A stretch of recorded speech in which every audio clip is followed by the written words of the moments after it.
The Krill were a powerful alien race. They had shiny green shells and long, sharp claws that clicked when they walked. Their eyes glowed like tiny stars, and they ruled many planets far from Earth. The Krill thought they were smarter than everyone else. They believed no one could stop them. One day they found something strange on a cold, rocky planet at the edge of their territory. It was a hidden lab, buried under ice and snow. Inside, they discovered a human, frozen solid in a glass tube. He looked old, like he had been there for hundreds of years. The Krill were excited. They thought this human was just a thing to study, like a bug under a microscope. They didn't care who he was. They didn't ask questions. They just wanted to learn his secrets. The Krill brought the frozen human to their biggest science station. It was a huge building floating in space, filled with machines that beeped and whirred. The station had tall towers and bright lights that could be seen from far away. The Krill felt safe there. They thought no one would ever find out what they were doing. They used their tools to warm the human's body, slowly melting the ice around him. They watched as his skin turned from blue to pink. His chest began to move just a little as he started to breathe again. The Krill clapped their claws together, happy with their work. They planned to cut him open, test his blood, and see what made humans different. They didn't think he was important. To them, he was just an old, weak creature from a planet they didn't care about. But the Krill were wrong.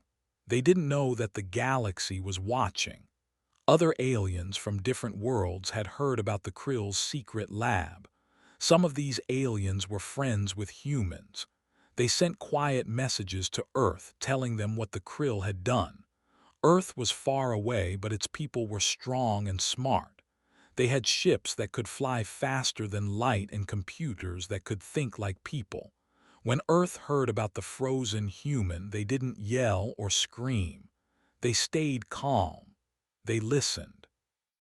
They knew the Krill had made a big mistake. The Krill didn't give the human a name. They didn't try to talk to him. They locked him in a small room with metal walls and a single light. The room was cold and the floor was hard. The human woke up slowly. His eyes opened and he looked around, confused. He didn't know where he was or how he got there. His body felt stiff, like he hadn't moved in years. He tried to stand, but his legs were weak. He fell to the floor, breathing hard. The Krill watched him through a window, writing notes on their screens. They thought he was helpless. They thought he would never fight back. They were sure no one would care about one lost human. The Krill's leader, a tall creature named Zorak, was proud of their find. Zorak had ruled the Krill for many years. His shell was darker than the others and his claws were longer. He walked through the science station, giving orders to his workers. "This human will make us stronger," he said. "We will learn everything about his kind. No one will stop us." His voice was loud and his eyes glowed brighter when he spoke. The other Krill nodded, afraid to disagree. They trusted Zorak. They believed he was always right. But Zorak didn't know the truth. He didn't know that Earth was already planning to act. The Krill kept their work secret. They turned off their radios so no one could hear their messages. They hid their ships behind a cloud of gas in space. They thought they were invisible, but they weren't. A small alien ship shaped like a silver bird was watching from far away. The ship belonged to the Vex, a race of tiny creatures with big eyes and fast hands. The Vex were friends with humans. They had traded food and tools with Earth for years. When the Vex saw the Krill's science station, they knew something was wrong. They saw the human being carried inside, his body still stiff from the ice. The Vex sent a message to Earth using a code only humans could understand. The message was short. Krill have your person. Frozen. Alive. Help. On Earth, people were busy. Cities sparkled with lights and ships flew between tall buildings. Children played in parks and workers built new machines. But when the Vex's message arrived, everything changed. The leaders of Earth met in a quiet room. They were men and women who had seen many things, wars, storms, and wonders. They knew the Krill were dangerous. They knew the human in the lab was one of their own. They didn't know his name yet, but they didn't need to. He was family. Earth never left its people behind. The Krill kept working, unaware of the danger. They ran tests on the human, taking bits of his hair and skin. They shone lights in his eyes and listened to his heart. The human didn't speak. He sat quietly, watching the Krill move around him. His eyes were sharp, like he was thinking hard. The Krill didn't notice. They were too busy writing notes and talking about their plans. They wanted to use the human's body to make their own soldiers stronger. They thought humans were weak, but they believed there was something special in their blood. They were wrong about that, too. The science station was a busy place. Krill workers ran from room to room carrying tools and screens. Machines hummed and lights flashed. The air smelled like metal and chemicals. The Krill were so focused on their work that they didn't see the small changes around them. A camera stopped working. A door locked by itself. A computer screen flickered, showing strange words for just a second. These were signs that someone was watching. Someone was waiting, but the Krill didn't see them. They thought they were in control. The human in the metal room was tired, but he wasn't scared. He remembered bits of his life before the ice. He saw flashes of green fields, blue skies, and faces he loved. He didn't know how long he had been frozen, but he knew he was alive for a reason. He touched the walls of his room, looking for a way out. The Krill thought he was weak, but he was stronger than they knew. His body was old, but his mind was sharp. He listened to the Krill's claws clicking outside his door. He counted their steps. He waited for his chance. The galaxy was big, with thousands of planets and stars. News traveled slowly, but it always got through. Aliens on distant worlds heard about the Krill's secret lab. Some laughed, thinking the Krill were foolish to mess with humans. Others were afraid, knowing Earth would not stay quiet. The Vex kept sending messages, telling Earth everything they saw. Other aliens joined in, sharing what they knew. A trader from a desert planet saw Krill ships hiding in the gas cloud. A miner from a moon base heard Krill workers talking about the human. Piece by piece, the truth came together. The Krill's science station was strong, but it wasn't perfect. It had weak spots, doors that didn't lock right, wires that were old, computers that could be tricked. The Krill didn't think about these things. They were too proud. They believed their station was a fortress. But fortresses fall when no one's watching. Earth was watching. Earth was listening. And Earth was ready. Zorak stood on the station's main deck, looking at the stars. He felt like a king. "Soon," he said to his workers, "we will know everything about humans. We will be stronger than ever." His claws clicked as he walked away. The workers cheered, but some were nervous. They had heard stories about humans, stories of battles won, ships built, and worlds saved. They wondered if Zorak was making a mistake. But they didn't say anything. They were too afraid. The human in the metal room closed his eyes. He took a deep breath. He didn't know help was coming, but he felt it. Something inside him said to wait, to be ready. He touched the floor, feeling the hum of the station's machines. He smiled just a little. The krill thought they had won. They thought he was theirs, but they were wrong. The galaxy was watching. Earth was listening. And the krill's easy plan was about to break apart. The human the krill found wasn't just a random person. His name was Eli, and he was special in ways the krill could never guess. Eli wasn't just a body in a frozen tube. He was a man with a story, a family, and friends who cared about him deeply. The krill thought he was alone, but they were wrong.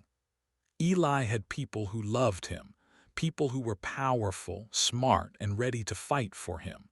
When the krill thawed him out, they didn't just wake one human, they woke a whole world of trouble. Eli grew up on Earth in a small town with green hills and a river that sparkled under the sun. He was kind, always helping his neighbors with small chores like fixing a broken fence or carrying heavy bags. But he was also brave. As a kid, he'd climb the tallest trees just to see the stars better at night. His sister, Maya, was his best friend back then. Maya was a genius even as a little girl.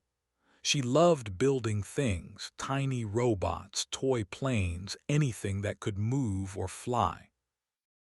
Eli would sit with her in their backyard, watching her tinker with wires and tools.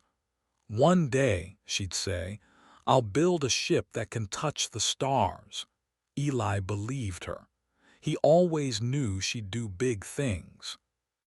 Maya grew up to be one of Earth's greatest scientists.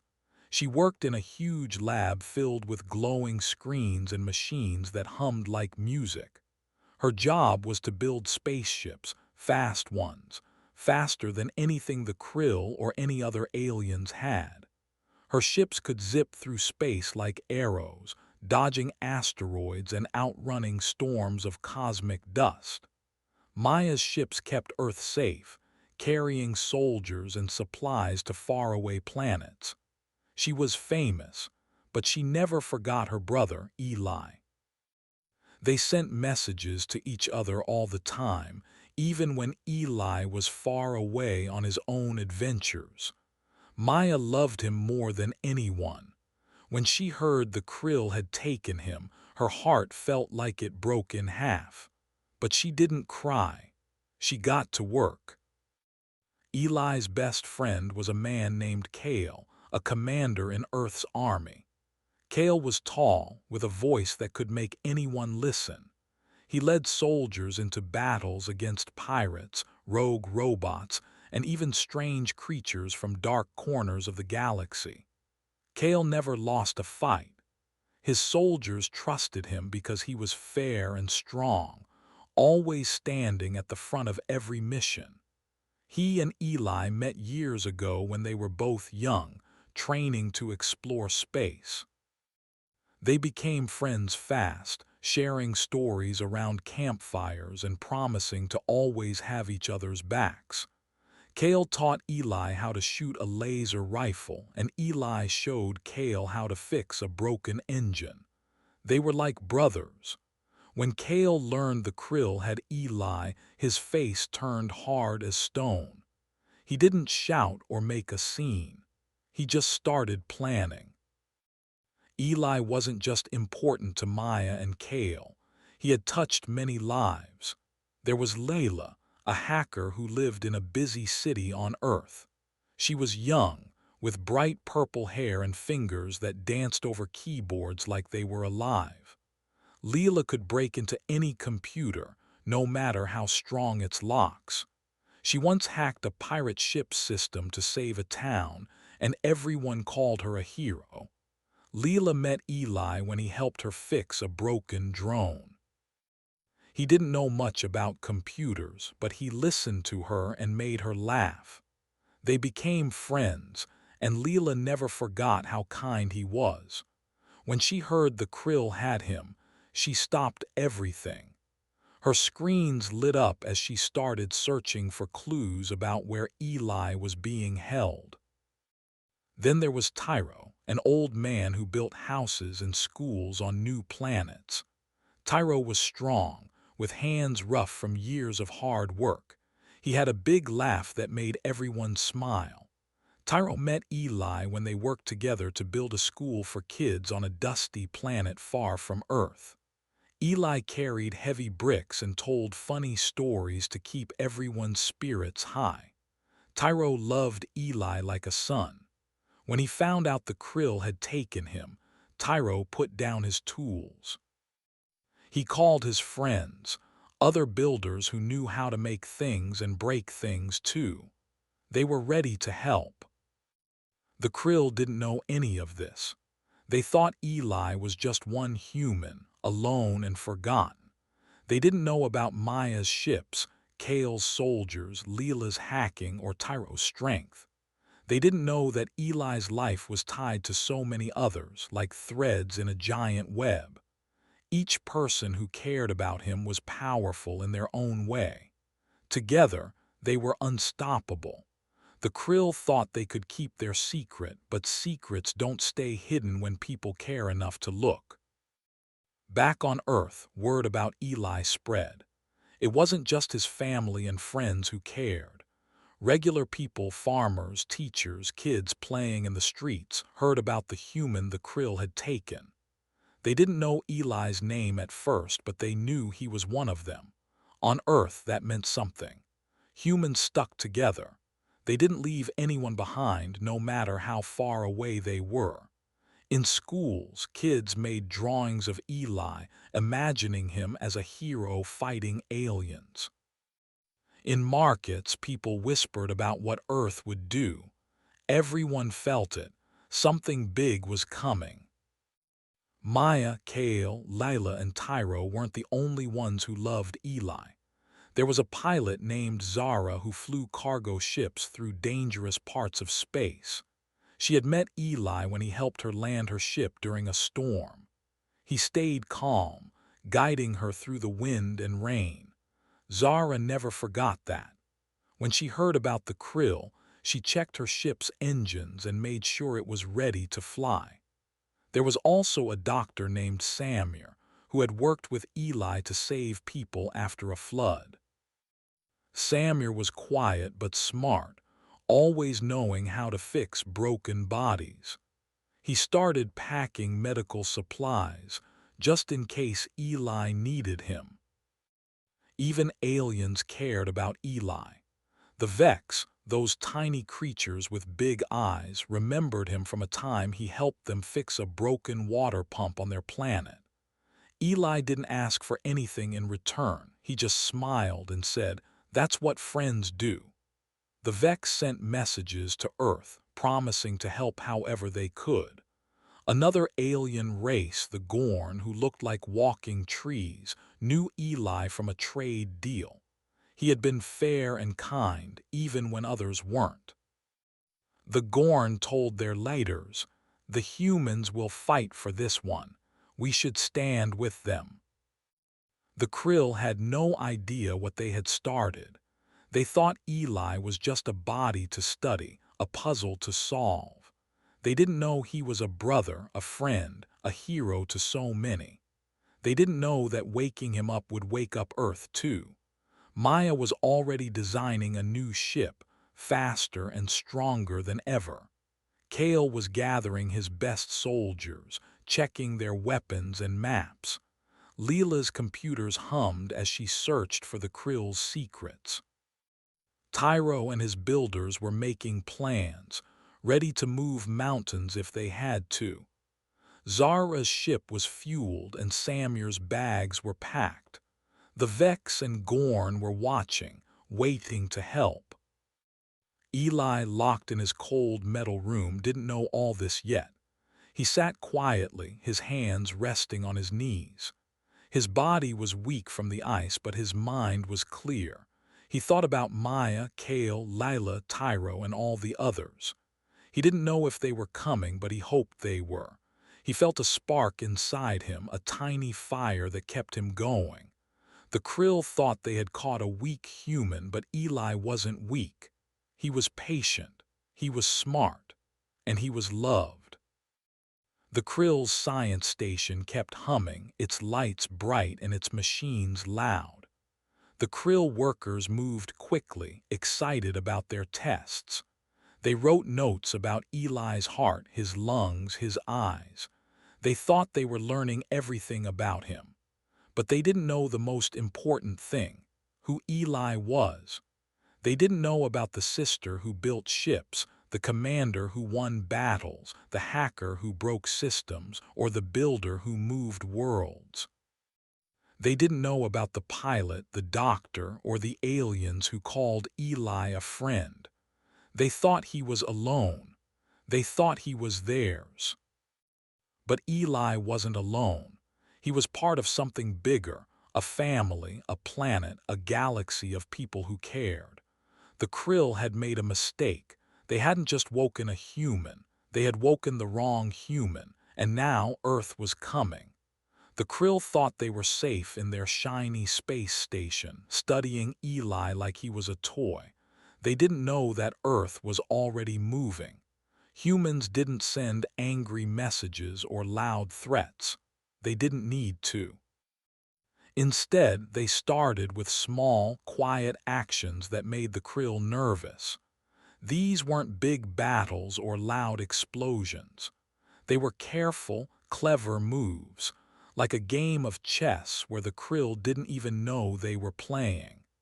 The humans were ready to show the Krill they made a big mistake by taking Eli. It started with a Krill scout ship, a small one that zipped around their territory checking for danger. The ship was fast, with a sleek green hull that glowed under starlight. One night it was flying near a cloudy planet scanning for trouble. Then it was gone. No crash, no signal, no trace. The Krill on the space station waited for the ship's report, but nothing came. They sent messages, but the radio stayed silent. At first, they thought it was a mistake, maybe a broken antenna. They laughed, saying the ship's crew was clumsy. But deep down, some of them felt a chill. Something wasn't right. The next day, a Krill trade station lost power. This station was huge, floating in space like a city, with shops and machines that kept the Krill's business running. It traded shiny metals and rare crystals to other planets. Without warning, every light in the station blinked off. Computers stopped working. Doors wouldn't open. The Krill inside stumbled in the dark, their claws clicking nervously. They tried to fix the power, but every wire they checked was fine. It was like the station's heart had just stopped.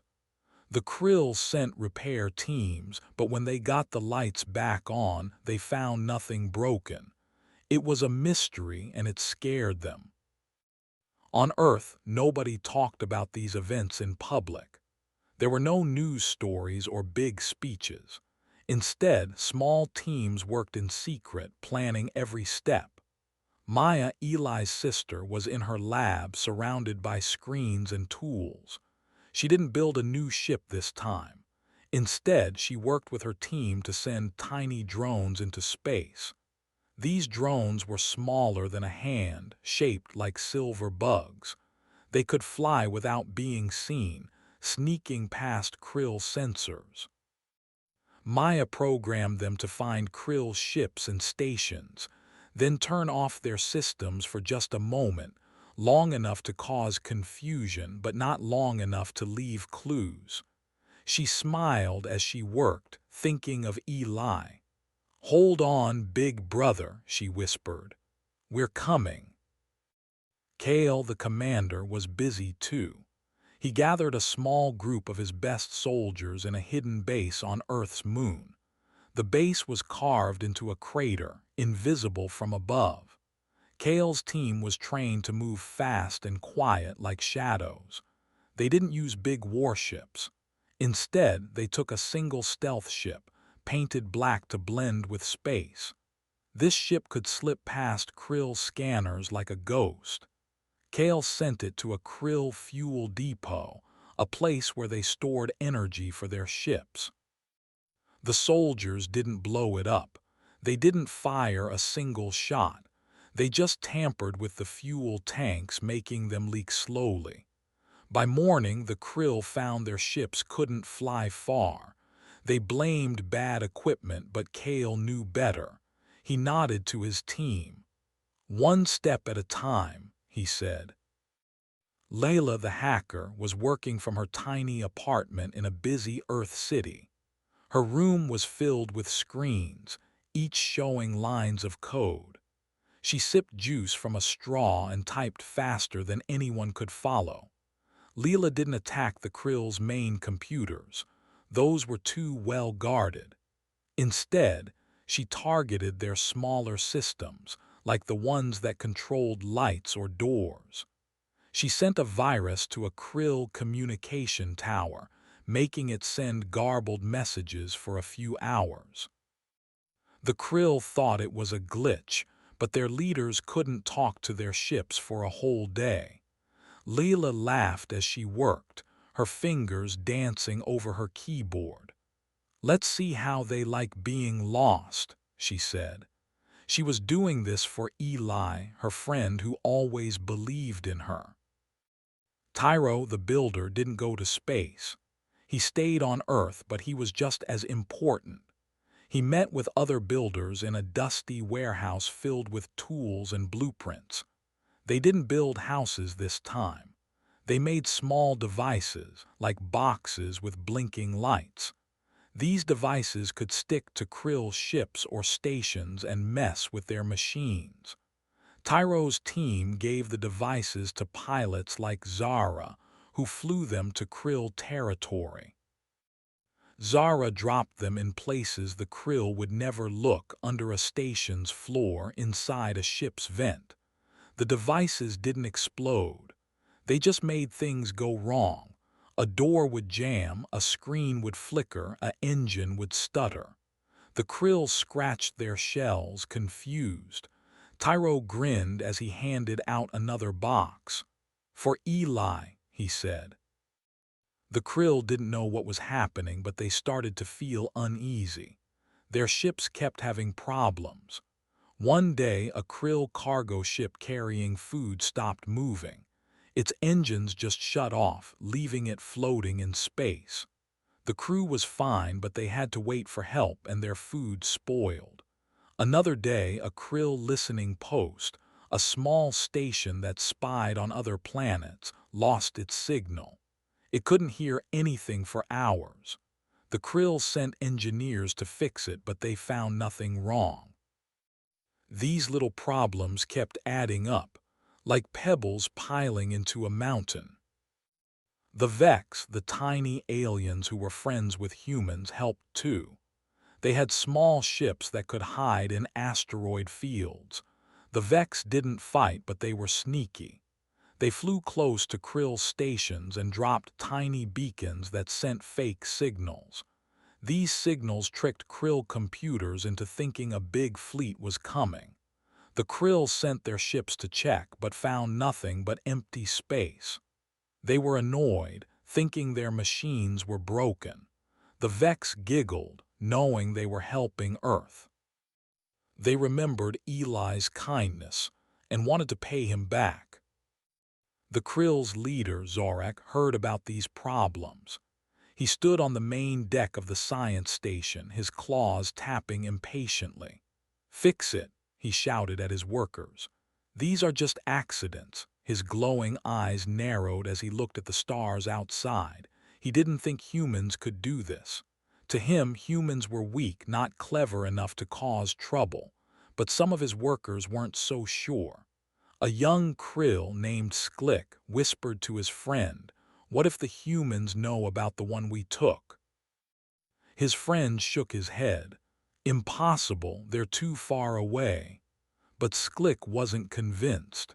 He saw the reports piling up, ships stopping, stations going dark. It felt like a warning. Back on Earth, the humans kept their plans quiet. They didn't want the Krill to know they were coming. Maya's drones flew in secret, turning off Krill systems for just a moment before vanishing. Kale's soldiers moved like shadows, leaving no trace. Leela's viruses spread like whispers, causing chaos without being seen. Tyro's devices were tiny but powerful, making the Krill doubt their own machines. Zara's flights were swift, dropping tools where they'd do the most good. The Vex and other aliens kept watch, sending news to Earth about every Krill move. Eli, still locked in his metal room, didn't know about all this. He sat on the cold floor listening to the Krill outside. His body was sore, but his mind was sharp. He noticed the lights flicker sometimes or heard the Krill grumble about broken machines. He didn't smile, but he felt hope. Something was happening. He didn't know it was his sister, his friends, or even aliens he'd helped long ago. But he felt it in his bones. Help was coming. The Krill started to argue among themselves. Some wanted to stop studying Eli and send him back just in case. Others said they couldn't show weakness. Zarek slammed his claw on a table. "We are the Krill," he roared. "No one scares us." But his voice wasn't as strong as before. He looked at the reports on his screen, another ship delayed, another station glitching. He told himself it was nothing, but his claws shook just a little. The humans kept going. A Krill satellite stopped sending pictures of nearby planets. A water system on one of their colonies slowed to a drip. A navigation beacon sent ships in the wrong direction. None of these were big enough to start a war, but they were enough to make the Krill feel unsteady. They checked their systems but found no enemies. They scanned space but saw no ships. The humans were invisible, but their actions were everywhere. On Earth, people started to hear whispers of what was happening. Kids in schools talked about a human fighting back against aliens. Workers in factories shared stories of secret plans. Nobody knew the full truth, but they felt proud. Humans were doing something, and the Krill were learning a lesson. Maya, Kale, Lila, Tyro, Zara, and the others didn't stop. Each small act was a step closer to Eli. They didn't need to shout or fight. They just needed to keep going, one quiet move at a time. The Krill laughed at first, thinking these were just bad luck, but the laughter was fading. Their stations were flickering, their ships were slowing, and their confidence was cracking. Something had started, and it wasn't stopping. The humans were coming, and the Krill had no idea how much trouble they were in. The Krill were used to being in charge. Their shiny green shells and glowing eyes made them feel like kings of the galaxy. But something was changing. A Krill general named Varkes, with a cracked shell and a sharp mind, started to notice things going wrong. He wasn't like the other Krill who laughed off the problems. Varkes read reports every day, and the news wasn't good. Ships stopped working. Lights went out. Messages got scrambled. At first, the Krill thought it was just bad luck, but Varkes saw something else. These weren't accidents. There was a pattern, like pieces of a puzzle coming together. The humans were doing this, and they weren't afraid. They were planning something big. Varkes worked in a tall tower on the Krill's main science station. His office was full of screens that glowed with maps and numbers. Every morning he sat at his desk, sipping a bitter drink the Krill loved. He read messages from ships and colonies across their territory. The reports were piling up. A scout ship vanished near a foggy planet. A trade station's power went out for hours. A water pump on a Krill colony stopped, leaving workers thirsty.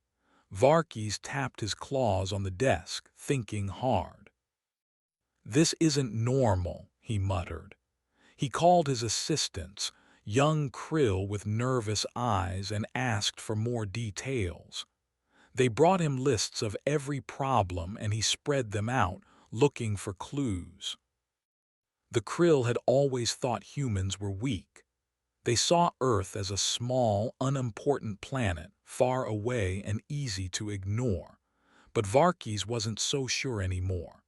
He remembered stories about humans, how they built fast ships, fought off pirates, and helped other aliens.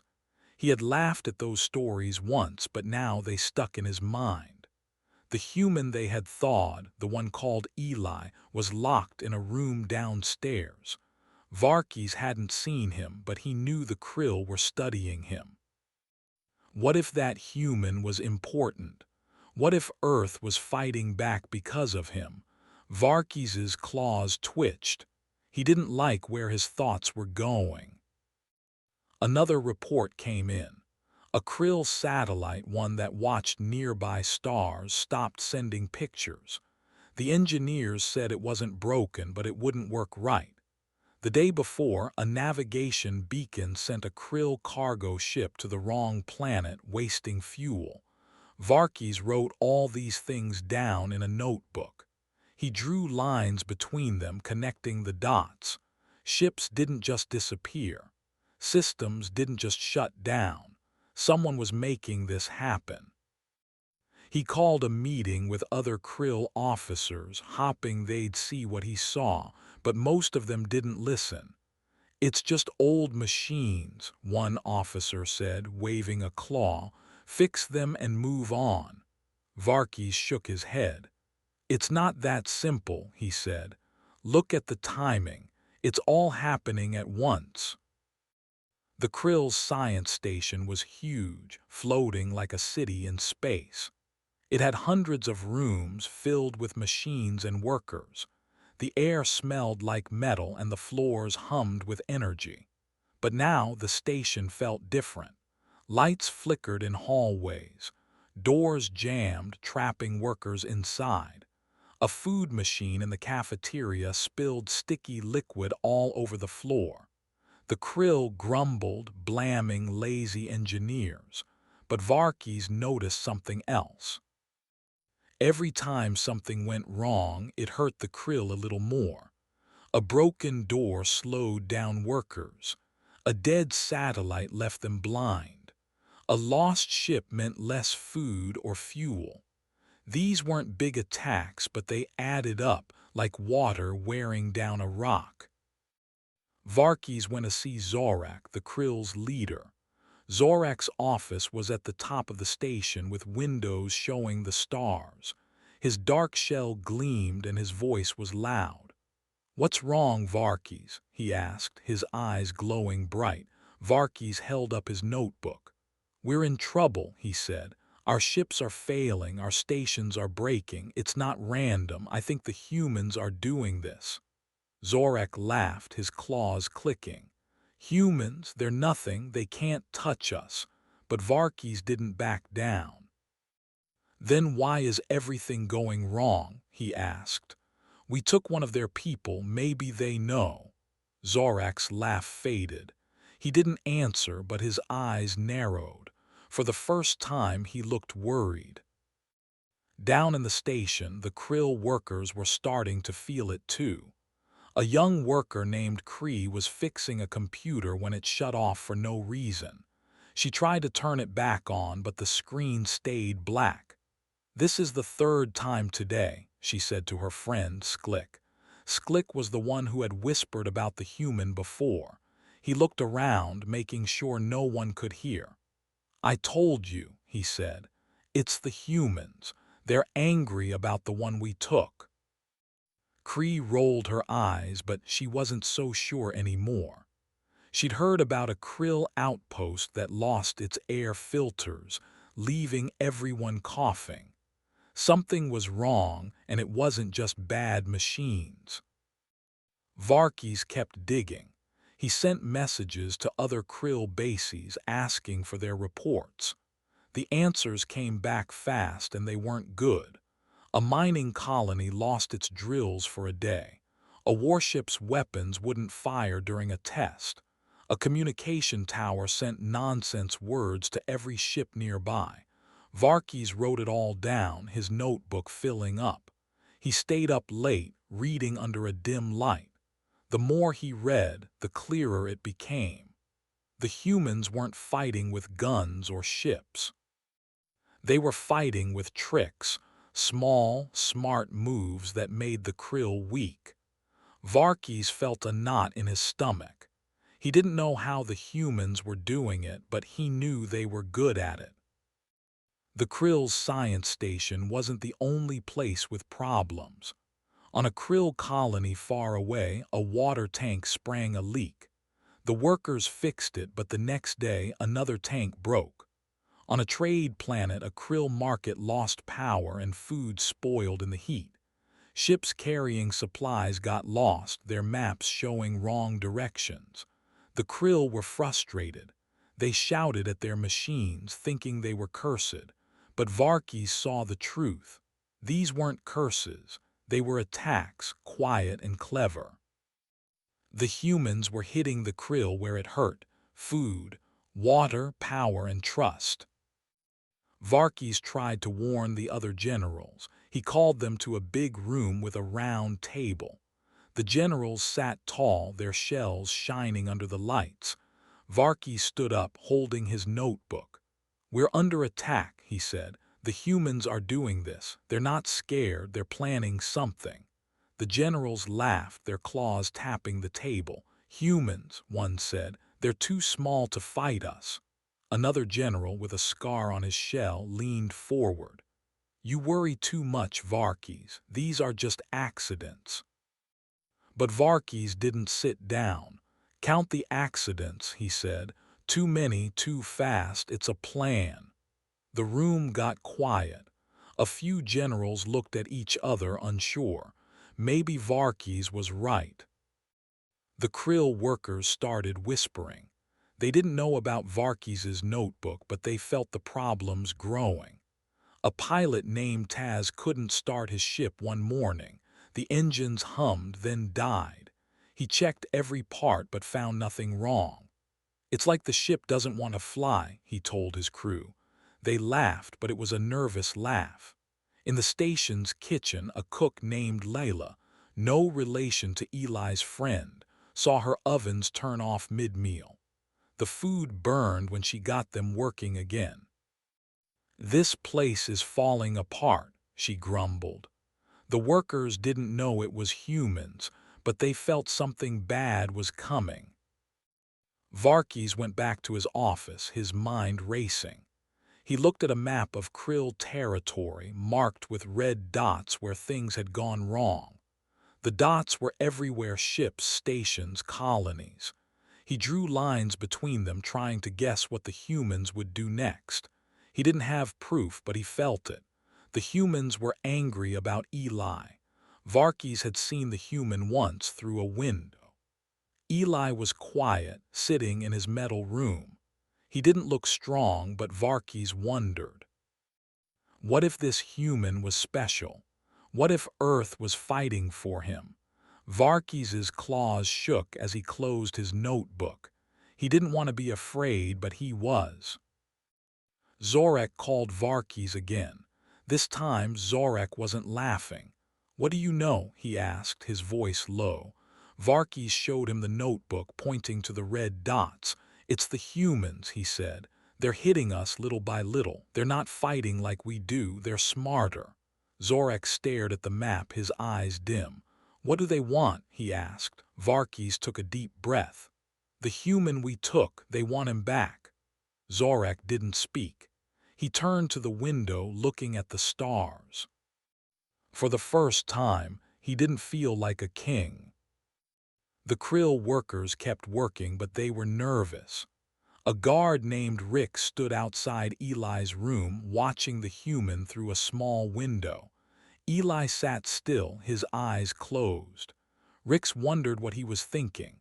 A light above Rick flickered, then went out. He jumped, his claws clicking. "Not again," he muttered. Across the station, other krill felt the same. A scientist dropped her tools when her machine beeped an error. A pilot cursed when his ship's screen showed gibberish. The krill were starting to doubt their strength. They were starting to worry. Varkes kept his notebook close. He added new reports every hour. A krill outpost lost its heat, leaving workers shivering. A supply ship's food turned bad even though it was fresh. A radio tower sent a signal that sounded like a human voice, saying, "We see you." The krill shut it down, scared. Varkes knew what it all meant. The humans weren't just breaking things. They were sending a message. They weren't scared. They were ready. And the krill were running out of time. Back on Earth, everything looked normal. Cities buzzed with people, ships flew between tall buildings, and kids played in parks. But deep underground, in a hidden room, a group of people met in secret. There were no flags on the walls, no cameras flashing, no reporters asking questions. Just a plain room with a round table, a few chairs, and a single light overhead. These weren't just any people. They were leaders, smart, strong, and determined.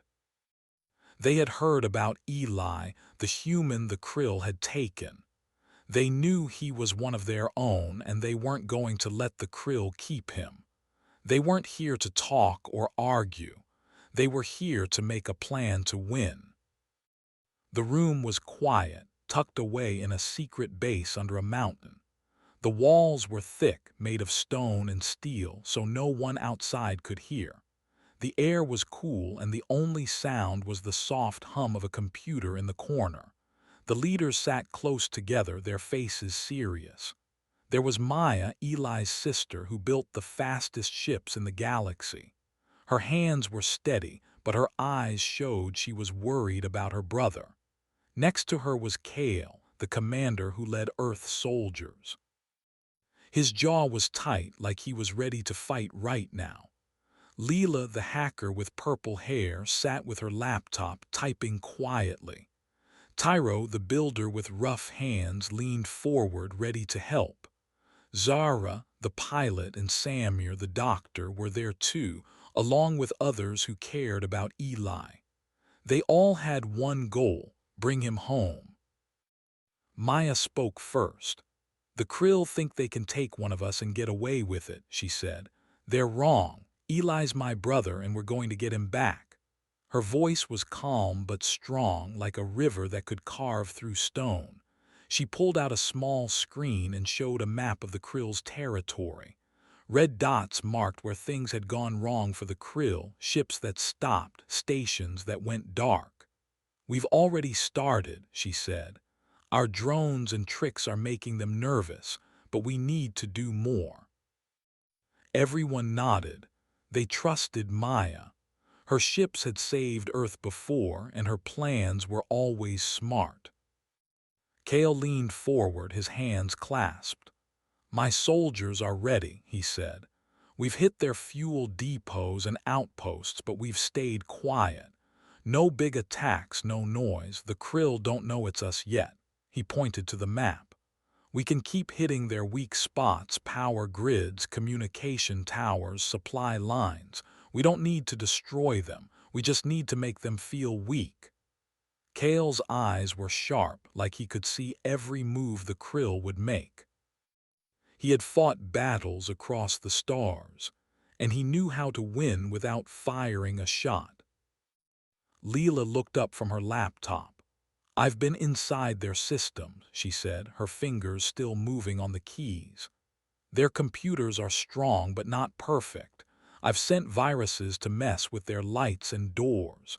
Yesterday I made one of their radios play static for hours. They're confused and it's slowing them down." She grinned, her purple hair bouncing. "I'm working on something bigger, a way to shut down their whole science station for a few minutes. That'll give us a chance to move closer to Eli." Leela was young, but her hacking skills were like magic. She could make machines do whatever she wanted. Tyro, the builder, cracked his knuckles. "My team been making gadgets," he said. "Small boxes that stick to krill ships and stations. They don't explode, they just mess things up. Engines stall, screens glitch, doors lock. We've sent hundreds of them out with pilots like Zara." He nodded at Zara, who sat across the table. "We can make more, anything you need." Tyro's voice was deep like a drum. He wasn't a soldier, but he knew how to build things that could change a fight. His gadgets were already making the Krill's lives harder. Zara, the pilot, spoke next. "My ship been flying to Krill territory, dropping Tyro's gadgets where they won't be found. I've seen their stations up close. They're big, but they have weak spots. Vents, old wires, unguarded doors. We can use those." Zara's eyes sparkled with excitement. She loved flying through dangerous places, weaving between asteroids and gas clouds. "I can take more teams out, get closer to where they're keeping Eli. Just tell me when." Zara had flown with Eli once, and she remembered his calm voice helping her through a storm. She wasn't going to let him down. Samir, the doctor, was quieter than the others. "If we get Eli back, he'll need help," he said. "Being frozen for so long isn't easy on a body.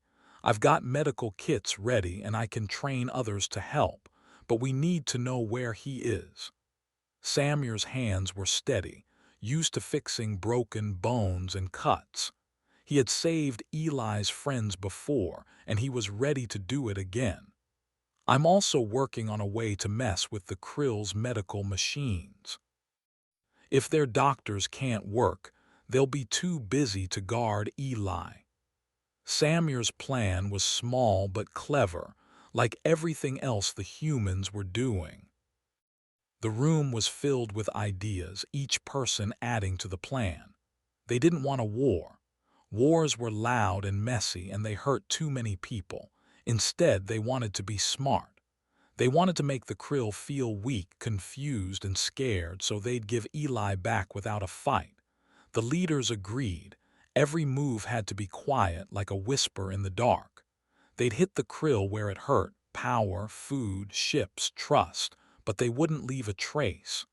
The Krill wouldn't know what was happening until it was too late. Maya pulled up another screen showing a picture of the Krill's science station. It looked like a giant metal ball floating in space with towers sticking out like spines. "This is where Eli is," she said. "It's their strongest place, but it's not perfect. We've already made their lights flicker and their machines act up. We can do more." She pointed to a spot on the station. "There's a weak power line here. If we cut it, the whole station goes dark for a few minutes. That's our chance to get inside." Everyone leaned closer, listening carefully. Maya's plan was risky, but it could work. Kale added to the idea. "My team can sneak in during the blackout," he said. "We'll use small ships, ones the Krill can't see. We'll find Eli and bring him out before they know we're there."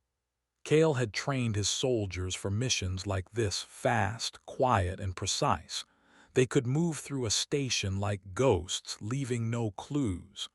"We just need Leela to open the doors for us," he said, looking at the hacker. Leela nodded, already typing. "I can do that," she said. "Give me a day, and I'll have those doors unlocked." Tyro raised his hand. "I can build a device to help," he said. "Something small like a key. It can stick to the station's walls and send a signal to open Eli's room. My team's already working on it." Tyro's builders were fast, turning scraps of metal into tools that could outsmart Krill machines. He showed a sketch of the device, a tiny box with a blinking light. "Zara can drop it off on her next flight," he said. Zara gave a thumbs up. "I'm ready," she said. "Just tell me where to go." The leaders kept planning, their voices low but steady. They didn't shout or argue. They trusted each other like a family working together. Outside the room, Earth kept moving. People went to work, kids went to school, ships flew through the sky. No one knew about the secret meeting, but they felt something in the air. Stories about Eli were spreading.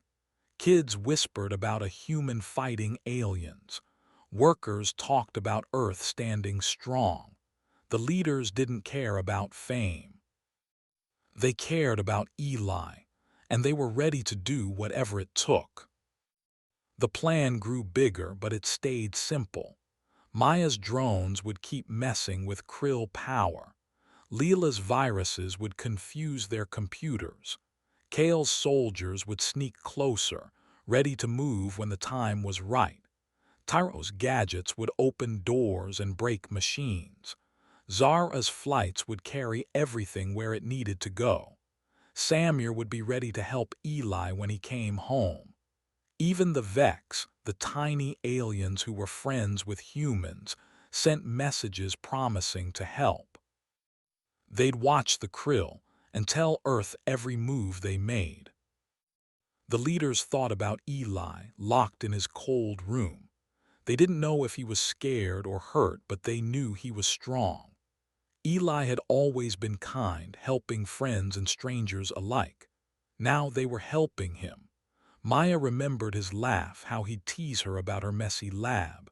Kale thought of their campfire talks, promising to always stand together. Leela pictured Eli fixing her drone, his hands steady and sure. Tyro saw him carrying bricks, smiling through the dust.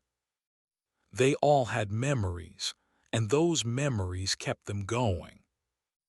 The meeting lasted hours, but it felt like minutes. They drew maps, shared ideas, and checked their tools. Every step was planned like a dance where everyone knew their part. They didn't want to hurt the Krill, they just wanted Eli back, but they were ready to fight if they had to. The Krill thought they were in control, but Earth was showing them they were wrong. The leaders stood up, ready to start. For Eli, Maya said. Everyone nodded. For Eli, they repeated. Outside, the mountain hid their secret. The stars above Earth shone bright and the galaxy waited. The Krill were starting to worry, but they had no idea what was coming. Earth's plan was ready and it was strong. The leaders left the room, each one knowing their job. They didn't need flags or cheers. They had a purpose, and that was enough. The Krill had taken one human, but they'd woken up a whole planet, and Earth was ready to win.